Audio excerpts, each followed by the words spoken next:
The donghua starts with two boys fighting using wooden swords.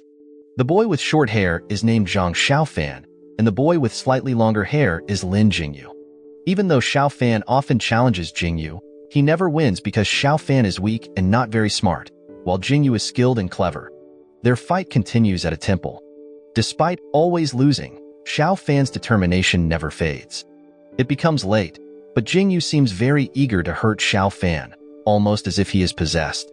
This scares his friends, so they leave. Suddenly, an old monk named Puji appears and stops Jingyu. Jingyu apologizes to Xiaofan for being too harsh. Puji seems to know what is happening, which makes Jingyu uncomfortable. Jingyu then quickly takes Xiaofan away from the temple. The scene changes, and Xiaofan is given a task by his mother to deliver something. The weather is dark, hinting at an upcoming storm. At the same time, a dark force appears in the village. Puji senses that the dark force is after Jingyu, who is outside. Puji saves Jingyu from the dark force's attack. The dark force then transforms into a masked and hooded man who attacks Puji directly. They engage in a fight, and the masked man seems to have the upper hand. The masked man wants to take an object that Puji is protecting, but Puji refuses to give it up. They continue fighting while Xiaofan watches from a distance. Puji impresses the masked man with his powerful moves. The masked man recognizes Puji's abilities as unique to Tian'an Temple.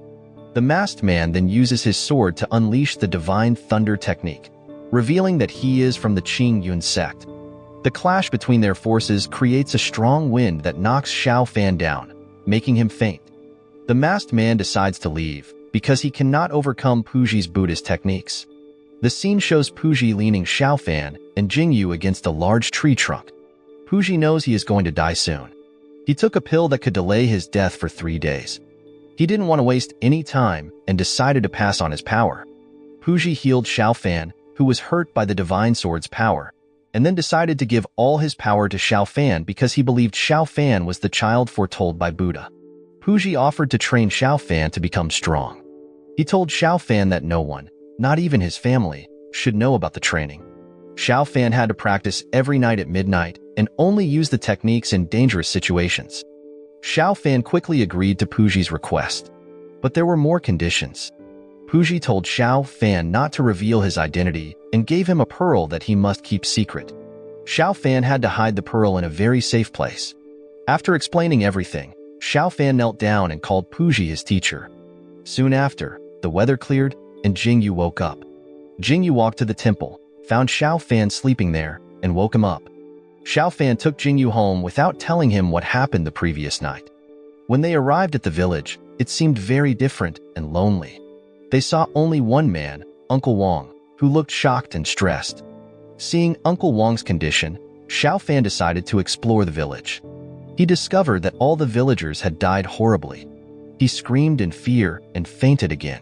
Later, Xiaofan looked for his parents but was blocked by evil spirits. He suddenly woke up and realized that his destroyed village was just a dream. He went outside and found Jingyu crying. Jingyu told him that the village destruction was real and that their parents were dead. Shortly after, a man named Yichai appeared and took both of them to Qingyu sect. Yichai had been sent by Puji. The scene shows Xiaofan and Jingyu walking behind Yichai on a glowing bridge to the Qingyun sect temple. When they arrived at the gate, they were surprised by an ancient dragon-like creature named Ling Zun. At first, Ling Zun wanted to attack them, but Yichai explained that Xiaofan and Jingyu were specially summoned by the teacher. Ling Zun calmed down after hearing this and left them. Yichai explained that Ling Zun was tamed thousands of years ago and had become intelligent, so Ling Zun couldn't attack humans without reason. Xiaofan felt that Ling Zun's reaction might be related to the pearl he got from Puji. Inside the Qingyun temple, 7 people were sitting in the central room. Yichai reported to them that Xiaomiyao village was destroyed by evil forces and only 3 people survived: Xiaofan, Jingyu, and Uncle Wang. One man, Dao Xian, the leader of Qingyun sect, sat in the center. Dao Xian asked Jingyu and Xiaofan what happened. Only Jingyu spoke, remembering his teacher's advice, while Xiaofan stayed silent. The scene introduced the 7 higher-ups of the Qingyun sect. Song Song from the Dragon Peak, Tian Bai from the Great Bamboo Peak, Shuai Yu from the Little Bamboo Peak, Zhang Suchong from the Wind Breeze Peak, Shang Zhengliang from the Sunrise Peak, and Master Tian Yun from the Peak of the Sunset. Song Song and Tian Bai argued about who would take Jing Yu as their disciple. They both saw potential in Jing Yu. To end the debate, Dao Xian decided Jing Yu would join Song Song at the Dragon Peak and Xiao Fan would follow Tian Bai to the Great Bamboo Peak. The 7 higher-ups agreed with Dao Xian's decision. Xiao Fan and Jing Yu then prepared to part ways. Jing Yu was escorted by Song Song, while Xiao Fan was taken by Song Darren, a disciple of the Great Bamboo. Before leaving, Jing Yu said goodbye to Xiao Fan and told him to take care of himself. Xiao Fan felt uncomfortable at the Great Bamboo because of how the other disciples treated him. When he tried to stand up to them, a girl named Ling Er, Tian Bai's daughter, protected him. Then Tian Bai arrived with his wife and Song Darren. Song Darren introduced Xiao Fan to the senior disciples, Zheng Dali, Lu Daxin, He Daji, Wu Dei, and Du Bishu. Song Darren told Xiao Fan to serve drinks to Tian Bai and his wife as a form of gratitude for being accepted as a disciple of the Great Bamboo. It seemed Tian Bai was still unhappy with Dao Xian's decision to give Xiao Fan to him. During dinner, Tian Bai told Song Darren to take care of Xiao Fan, then left with his wife. Ling Er seemed happy with Xiao Fan's arrival at the Great Bamboo. Xiao Fan felt that the disciples at the Great Bamboo, though few, were loyal and like siblings to him. The scene then changed, showing Xiao Fan holding the pearl and remembering his teacher's message to practice secretly every night at midnight. Without delay, he began his training as Puji had taught him. He sat cross-legged, closed his eyes, and a light slowly surrounded him. The next day, Xiao Fan explored the temple of the Great Bamboo and found a place called the Silence Hall. He met Ling Er, who introduced her pet dog, Da Huang, who could live up to 100 years. Ling Er told Xiao Fan to call her senior sister. Song Darren then appeared and gave Xiao Fan his tasks as a new student. Ling Er, wanting to help, decided to accompany him. The scene shows Song Darren, Xiao Fan, and Ling Er walking through a bamboo forest. Song Darren explained the rules. Every new disciple had to cut a bamboo each day, but since Xiao Fan was young, he only had to cut 1 bamboo every 3 months. Ling Er demonstrated how to cut the bamboo properly. Xiao Fan struggled to cut the bamboo at first. As a beginner, he had to work hard to improve. Despite his failures, Xiao Fan remained enthusiastic. Song Darren taught him various exercises, which Xiao Fan practiced repeatedly. Besides learning new techniques, Xiao Fan also felt that he had found a new family among his classmates. As time passed, Xiao Fan grew into a handsome teenager. He could now cut bamboo quickly using the sword techniques he had learned. Ling Er, who had become even more beautiful, enjoyed spending time with him. The scene then shows Xiao Fan practicing spiritual agility with his fellow disciples. Despite his efforts, he could not improve his cultivation and often lost to his peers. He felt hopeless and sorry for troubling Song Darren and the others. However, his brothers and sisters encouraged him to keep trying. After hearing a conversation about the Great Bamboo's philosophy, Xiao Fan realized he needed to be calm and steady like a bamboo stick. He began to focus on his cultivation without any distractions. As he did, Tian Bai watched from behind and saw his spiritual aura grow. When Xiao Fan managed to stimulate the 36 meridians and absorb the spiritual aura, Song Darren and the others rushed to congratulate him. They were happy that Xiao Fan had reached the first stage of enlightenment. However, Tian Bai remained indifferent and reminded Xiao Fan not to forget his duties as a chef at the Great Bamboo Temple. The scene changes and shows Xiao Fan chopping bamboo. Suddenly, someone starts throwing stones at him repeatedly. Annoyed, Xiao Fan looks for the culprit and discovers it is a monkey. Meanwhile, Jing Yu, now a teenager, is highly respected at the Temple of the Dragon because of his talent. Unlike Xiao Fan, Jing Yu has reached the 6th level of the Mystic Realm and is directly supervised by Song Song, the leader of the Dragon's Peak. Soon, a senior named Fong Chao challenges Jing Yu to a fight out of jealousy. But a senior named Qi stops the fight and scolds Fong Chao for losing to Jing Yu. Their teacher, Song Song, watches from a distance. The scene returns to Xiao Fan, who is sitting with Ling Er. They avoid activities because of the mischievous monkeys. Ling Er tells Xiao Fan not to doubt her father, as she believes he cares about Xiao Fan. Suddenly, the naughty monkey appears and bothers them. Annoyed, Ling Er chases the monkey to punish it. The agile monkey keeps teasing her, making her even more irritated. While chasing the monkey, Ling Er and the monkey fall into an abyss. Xiao Fan quickly goes after Ling Er. As he descends, he feels pressure in his chest from the pulsing pearl, but ignores it and keeps going. Xiao Fan finds Ling Er by a lake, but faints as he approaches, realizing the lake contains a substance that causes fainting. The pearl in his chest gives him the strength to save Ling Er. He also saves the mischievous monkey. Suddenly, the pearl floats out of his shirt toward the lake. Xiao Fan catches it and is pulled into the water. The pearl moves into a whirlpool centered around a wooden stick. The stick and pearl rise and circle around Xiao Fan, then fuse together. He feels a connection between them but faints and starts to drown. Before passing out, he sees a shadowy figure above the lake. Xiao Fan wakes up in bed, with Mrs. Su, Ling Er's mother, looking worried beside him. Tian Bai scolds Xiao Fan for not taking care of the monkey. Mrs. Su calms her husband and tells Xiao Fan to rest. Outside Xiao Fan's room, Mrs. Su tells Tian Bai something unusual happened while saving Xiao Fan and Ling Er, but Tian Bai believes it was due to Xiao Fan's incompetence. The scene shows a monkey panicking because Ling Er is chasing it. The monkey runs into Xiao Fan's room, carrying a wooden stick fused with Xiao Fan's pearl. The monkey escapes again, and Xiao Fan helps Ling Er chase it. Unexpectedly, Xiao Fan saves the monkey and asks if he can keep it. Ling Er agrees as long as Xiao Fan takes responsibility. Xiao Fan names the monkey Xiao Hui. As usual, Xiao Fan practices at night and feels his cultivation improving since he broke through the Stage 1 Enlightenment Gate. Meanwhile, Jingyu is frustrated because he keeps failing to break a boulder during his training. Song Song scolds Jingyu for rushing his training, explaining that advanced sword techniques require a clear mind. Song Song then surprises Jingyu by jumping into an abyss but returns floating with the dragon blade.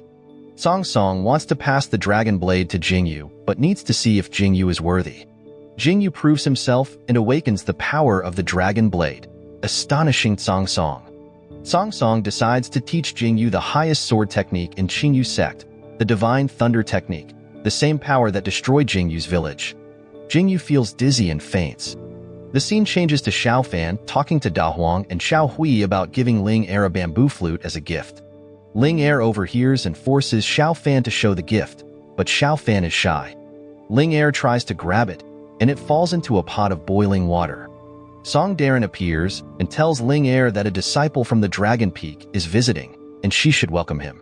Xiao Fan decides to go too, hoping to see his childhood friend, Jingyu. Meanwhile, Qi and Jingyu from the Dragon Peak are being entertained by Tian Bai and his wife. They bring news from the leader of Qingyu sect about a meeting between the 7 divisions to commemorate the 100th anniversary of the Qingyu sect. For the commemoration, each division was initially supposed to send 1 student to compete, but now the number is increased to 9. This means Tian Bai must send all his disciples. He reluctantly agrees. The disciples of the dragon and the great bamboo chat with each other. Qi talks to Ling Er, while Jingyu talks to Xiao Fan. Xiao Fan and Jingyu talk about their village, still unable to find who destroyed it. They decide to have a friendly fight to reminisce about their childhood. The 99th battle between Xiao Fan and Jingyu begins. Ling Er interrupts the fight due to a misunderstanding and attacks Jingyu. Ling Er attacked Jingyu so seriously that Jingyu got angry and fought back with the dragon blade without thinking. Xiao Fan couldn't stop them because their skills were higher than his. Luckily, Qi stepped in and separated them. Qi told Jingyu to apologize. Xiao Fan explained that he was just playing around, but Tian Bai scolded him too. Later, Qi privately apologized to Ling Er and gave her a gift, a pearl he got from fighting the demon sect. Ling Er accepted the gift, making Xiao Fan jealous. Jingyu encouraged Xiao Fan to be more assertive and suggested he participate in the upcoming match between the 7 divisions to honor their village. Jingyu then left to return to the top of the dragon. That night, Xiao Fan felt sad because his gift to Ling Er seemed less valuable than Qi's gift. Suddenly, Ling Er appeared at his window, surprising him. She wanted to talk in secret. Ling Er was still upset with Jingyu for bullying Xiao Fan. Despite Xiao Fan's explanation, Ling Er remained annoyed and gave him a practice note. Xiao Fan was shocked to see it was a guide for mastering the highest mystical realm up to the 3rd level. He was nervous because Tianbai had forbidden him from practicing. However, Ling Er insisted and asked him not to tell anyone. She then talked about Qi and showed off his gift, making Xiao Fan feel even worse. Ling Er left, telling Xiao Fan to start training right away. Although hesitant, Xiao Fan read and understood the note. The practice method was not difficult for him because it was similar to Puji's teachings. He began practicing immediately. Soon after, Xiao Fan heard a loud noise nearby and found his senior, Du Bishu, training his strength. He was surprised because Du Bishu had been away for many years and had just returned. Du Bishu showed his new power, the Divine Dice, made from the core of a 1,000-year-old pearl tree, to compete in the match between the 7 divisions. Xiao Fan felt suspicious. How could Du Bishu know about the match when he had been away for so long? Meanwhile, Jingyu caught the attention of the dragon's top disciples as he trained with the dragon blade, making Qi feel competitive. Song Song warned Jingyu not to be overconfident and reminded his students about the 7-division competition. He hoped they would uphold the dragon's reputation, as it has always been the best in Qingyu sect's history. The scene moves to show Dao Xian interacting with the inhabitants of the ancestral temple. They argue, with the temple dwellers reminding Dao Xian not to always think he is right. Dao Xian gets angry and leaves. The long-awaited day arrives. The Great Bamboo Peak disciples gather, ready to leave. They are waiting for Xiao Fan, who is preparing their provisions. When Xiao Fan arrives, Ling Er is surprised to see him carrying a black stick instead of a weapon. Ling Er gives Xiao Fan a sword so he can fight better. Tianbai gives instructions before they leave and tells Xiao Fan to stay with Song Darren. Xiao Fan is amazed when he arrives at the meeting place of the 7 divisions because it is beautiful and crowded with students from the other divisions. He is especially fascinated by the disciples from the Little Bamboo Peak, who are mostly beautiful women. Meanwhile, at the temple of the Qingyu sect, the higher-ups hold a meeting about their conflict with the demonic doctrine. They are worried that the demonic teachings in Wangfu Cave could revive. Dao Xian decides to attack the demon teachings blood-refining hall first to prevent a sudden attack. To investigate the Wangfu Cave, Dao Xian suggests uniting the Fanxiang Valley and Tian'an Temple disciples and sending disciples from each division within the Qingyu sect. However, only the top 4 students will be selected from the match between the 7 divisions. The scene then shows Song Darren meeting one, a female disciple from the Little Bamboo Peak. Song Darren looks awkward because he has missed one since their last meeting, and his fellow disciples laugh at him. The group of disciples from the Dragon Peak, led by Qi, arrives. Qi greets Ling Er and won warmly, making Ling Er flustered. Xiao Fan greets Jingyu, who encourages him. Meanwhile, Xiao Hui is being chased by a male disciple from the Wind Breeze Peak. The monkey finds Xiao Fan and climbs onto his back to escape the disciple. The disciple is interested in Xiao Hui because he is a 3-eyed monkey, a very rare spirit beast. The disciple is surprised that Xiao Hui is tamed, as no human has ever tamed a 3-eyed monkey. Shortly after, the match between the 7 divisions begins. Dao Xian gave the opening remarks for the event. Meanwhile, the disciple from the Peak of the Wind Breeze was still trying to see Xiao Hui's 3rd eye, but the monkey ignored him. The disciple introduced himself to Xiao Fan as Shu Shu. Soon after, the sacrificial sword event began, marking the start of the main event. Suddenly, Xiao Fan's wooden stick glowed red, causing Ling Zun to come to the venue, which made everyone panic. Luckily, Dao Xian stopped Ling Zun and sent him back. The disciples then cheered, thinking Ling Zun's arrival was part of the event. Song Song announced that the prize for the winner of the match would be a hexagonal mirror relic from the 10th generation of Qingyu sect, named Fangzi, which could reflect all kinds of attacks. Song Song then distributed the contestants' numbers and called out the matchups. Xiao Fan got number 1, and since no one had number 64, he automatically passed to the next round. The matches began. One match was between Ling Er and Shan Tiando, a disciple from the Top of the Sun. Song Darren warned Ling Er to be careful because Shan had once defeated a master. As the match started, Ling Er and Shan showed their strength, using the cane technique against the stone technique. Xiao Fan, however, was distracted by Shu Shu, who kept trying to persuade him to sell Xiao Hui. During the match, Ling Er was trapped by Shan's stones, but the stone shattered suddenly due to the power of Xiao Fan's wooden stick. Ling Er then counterattacked and cornered Shan. Xiao Fan felt he had interfered in the match, but but was distracted again by Shushu. Shushu offered Xiao Fan the matchless book, a book with inappropriate images, making Xiao Fan uncomfortable. Meanwhile, Ling Er won her match against Shun. She asked Xiao Fan what he thought of her match, but Xiao Fan, distracted by Shushu, couldn't give a proper answer, disappointing Ling Er. The next match began, and everyone watched the female student competing, who was both strong and beautiful. This disciple was Lu Swanky, known as Lu, the prettiest student from the peak of the Little Bamboo. Her opponent was Fong Chao, a senior at the peak of the dragon. Before the fight started, Lu asked for permission from Shueyu, the leader of the Little Bamboo. She then let Fong Chao attack first. Fong Chao attacked as Lu had asked, but Lu dodged all his attacks. Lu remained calm and didn't counterattack immediately. Her movements were efficient and graceful. Fong Chao grew annoyed, thinking Lu was mocking him. Finally, Lu fought back and easily brought Fong Chao to his knees. Xiao Fan was amazed by Lu's beauty and strength. Song Song was unhappy with Shueyu, thinking Lu's actions were excessive. In contrast, Tian Bai praised Lu's skills and the Tian Shan sword she inherited from Shueyu. Xiao Fan was snapped out of his admiration when Shushu said Lu was prettier than Ling Er. By evening, all the opening matches were done. Xiao Fan looked at the round board listing the students who qualified for the next match and saw his name. He tried to calm himself for tomorrow's match by walking around at night. Unexpectedly, he saw Ling Er and Qi alone, chatting like lovers. This broke his heart, as he felt guilty for never making Ling Er as happy as Qi did. The next day, Xiao Fan fought Yu Hong, a senior disciple from the top of the sun.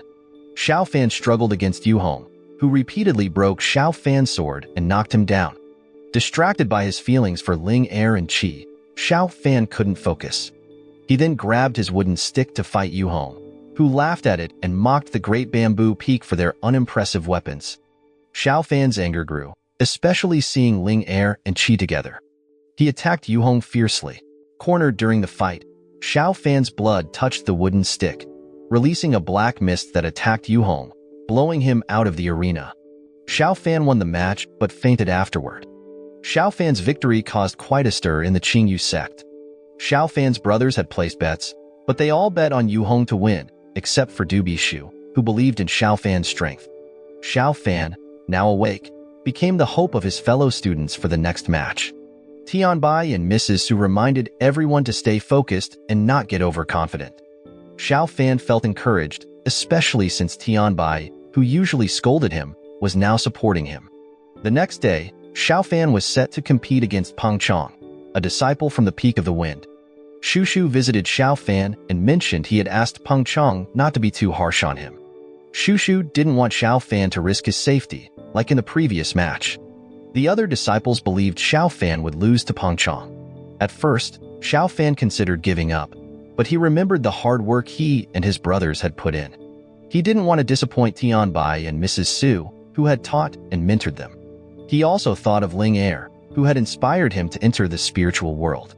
Peng Chong suggested Xiao Fan surrender, but Xiao Fan drew his wooden stick instead. This made Peng Chong feel insulted.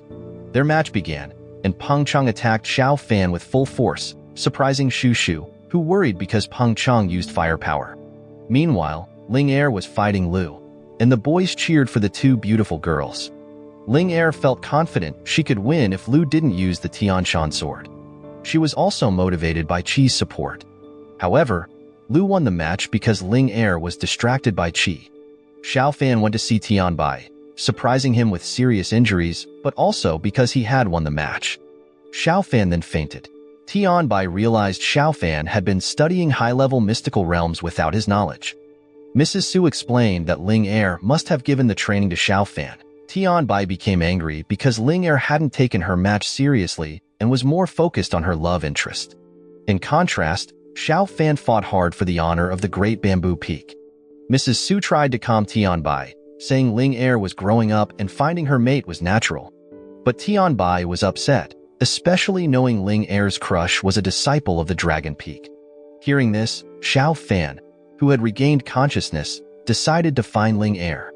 He saw Ling Er crying for the first time because of a broken heart. Ling Er told Xiao Fan that she hated her father because he forbade her from seeing Qi. Her father believed that her relationship with Qi would only bring her setbacks. Ling Er insisted she was ready to disobey her father to be with Qi. Xiao Fan could only listen, feeling more hurt. The next day, the match between Xiao Fan and Lu took place. Mrs. Su was worried about Xiao Fan because he had not fully recovered. Song Song did not expect Xiao Fan to make it this far. Xiao Fan was distracted by Ling Er's words, and Lu noticed he was not focused. Lu became irritated by Xiao Fan's lack of seriousness. Finally, the battle began. They attacked each other, and while Lu clearly dominated, Xiao Fan managed to put up a fight. As time passed, Lu started getting serious, and Xiao Fan became cornered. At that moment, Xiao Fan unleashed the power from his wooden stick, which glowed red and enveloped his body. Suddenly, the tide turned in Xiao Fan's favor. Lu was pushed back, bleeding from her mouth, unable to match Xiao Fan's possessed-like strength with glowing red eyes. Lu decided to unleash the true power of her Tianshan sword, darkening the sky to summon thunder and use the divine thunder technique.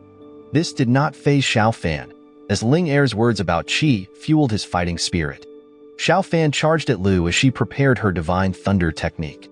But when he saw Lu's frightened face, he remembered Ling Er. He realized that winning or losing wouldn't change his situation with Ling Er. At the same time, Lu's divine thunder shot toward Xiao Fan.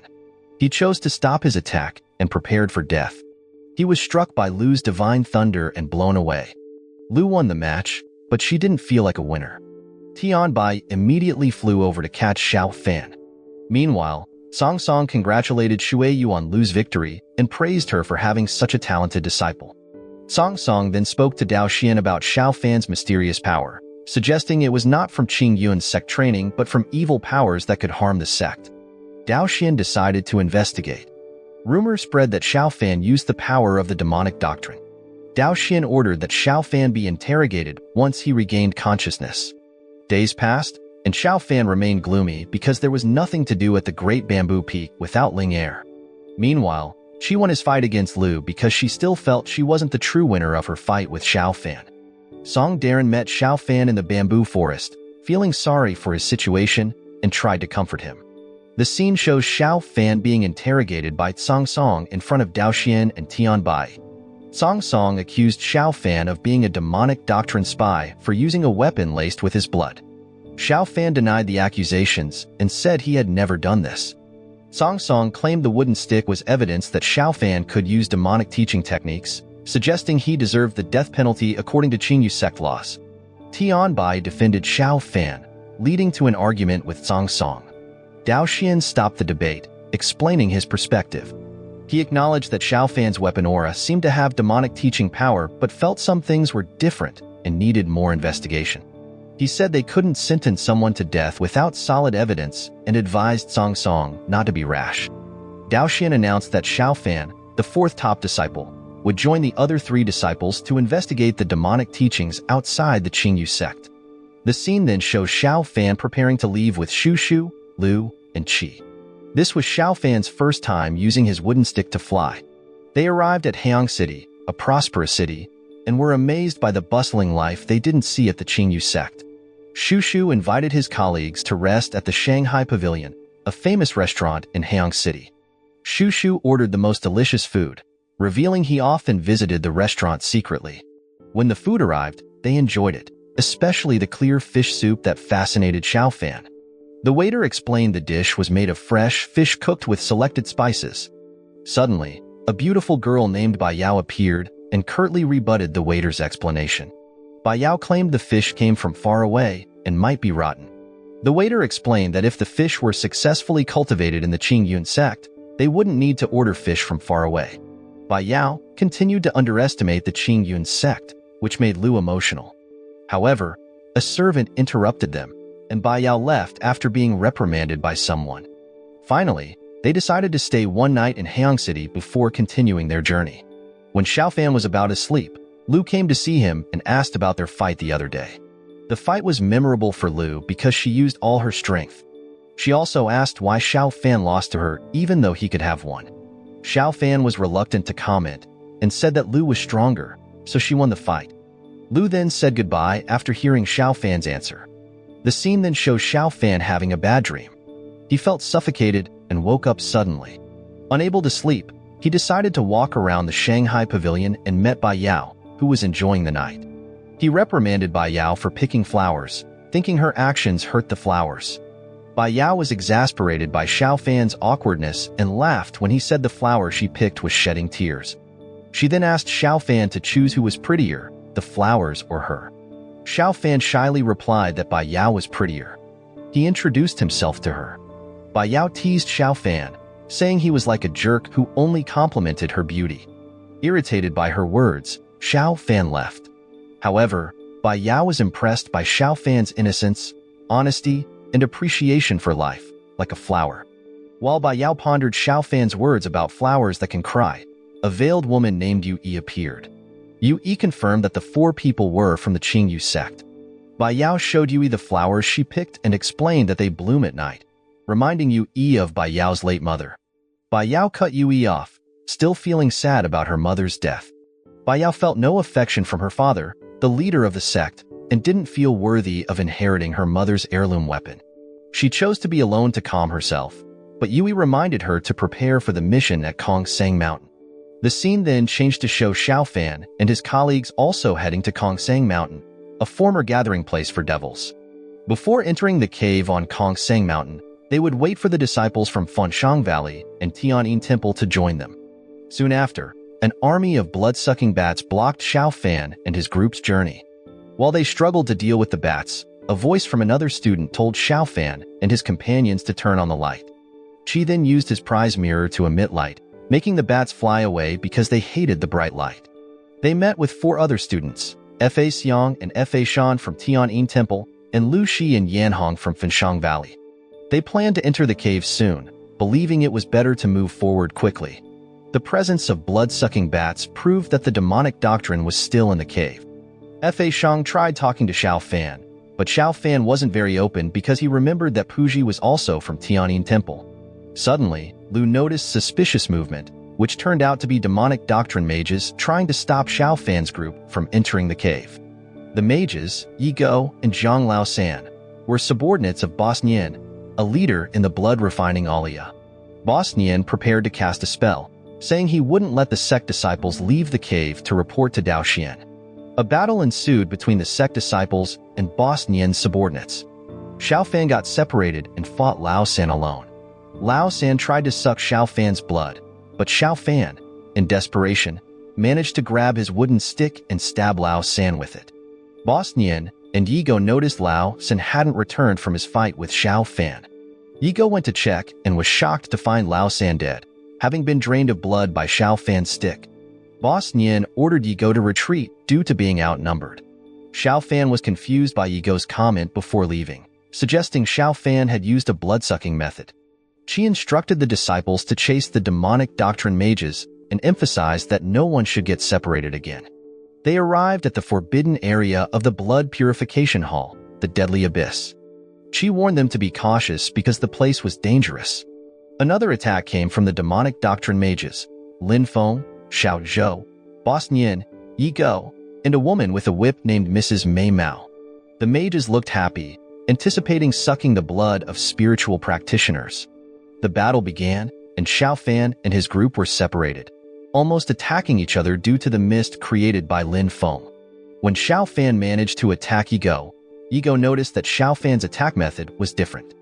Lu then helped Xiao Fan fight Yi Go and Boss Nian. Meanwhile, she fought Mrs. Mei Mao. Lin Feng told Mrs. Mei Mao to help Boss Nian. During the fight, Lu was struck from behind by Mrs. Mei Mao and trapped by her whip, which started draining her blood. Xiao Fan immediately ran to save Lu. So the moral of the story is, even if you're weak and not too smart, having a secret monk teacher and a magical pearl can really turn things around. Plus, never underestimate the power of a determined monkey.